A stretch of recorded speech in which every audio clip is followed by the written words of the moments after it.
Oh no. No, really? Not gonna fall. That's me on the end of that faucet. About to fall. Drip like me can waste over 20 gallons of water a day. So you're probably wondering how I got here. Well,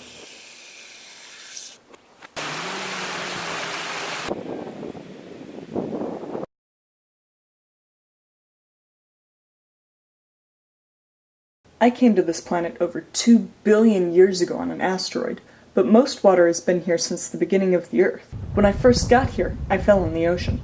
Oceans contain about 97% of the water on Earth, so I end up spending a lot of time here, unusable by humans and other land or freshwater organisms. Only 2.5% of the water on Earth is fresh water, and less than 1% of fresh water is suitable for human consumption. I love raining. Precipitation is how water gets to land, and it means I might get to become part of a tree for a while. Though the average water drop only spends about a week of every 100 years in the atmosphere, rain is essential to most ecosystems and is what feeds most streams and rivers. Most life requires dependable access to relatively clean water. This is why it's so important to make sure I don't just end up going down the drain. Though they can't destroy water, humans can change water movement and content, and this affects their and other organisms' ability to use water.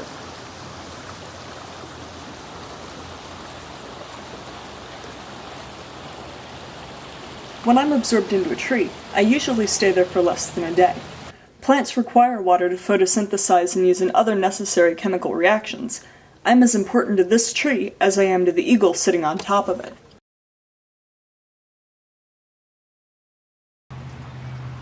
When I rain on impervious surfaces like a sidewalk, I don't get to become part of a living thing or groundwater like I would when I usually rain.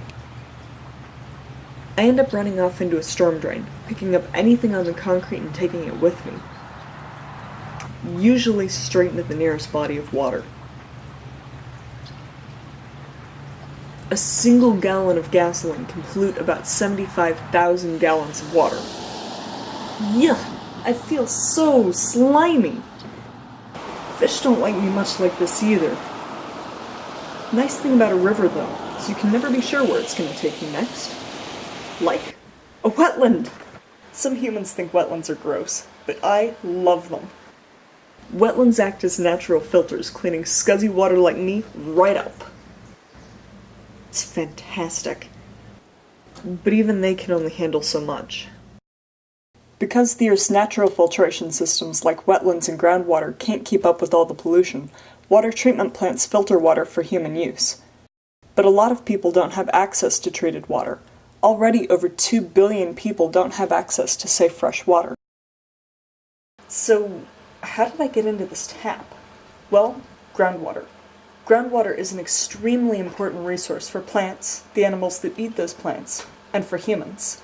It's really important for people to use groundwater wisely, though, because it doesn't get replaced very fast. It's hard work seeping into the ground. When groundwater is used too fast for it to be replaced, there's no longer water in the ground for plants to use, and this can change entire ecosystems. When there's a force pulling on groundwater, it can move relatively quickly. But if there's not, then it can sometimes take a human lifetime to move a mile. You can see why it doesn't get replaced very fast. I'm moving this fast thanks to an external force, a well pump for someone's house. You might wonder why I'm so excited about being someone's tap water. It's been over 300 years since the last time I was in a human. And humans are over 60% water.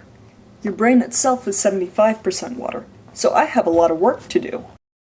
So the next time you're getting yourself a glass of water, remember how far I've come to be here, and how helpful I can be if I'm not just lost down the drain.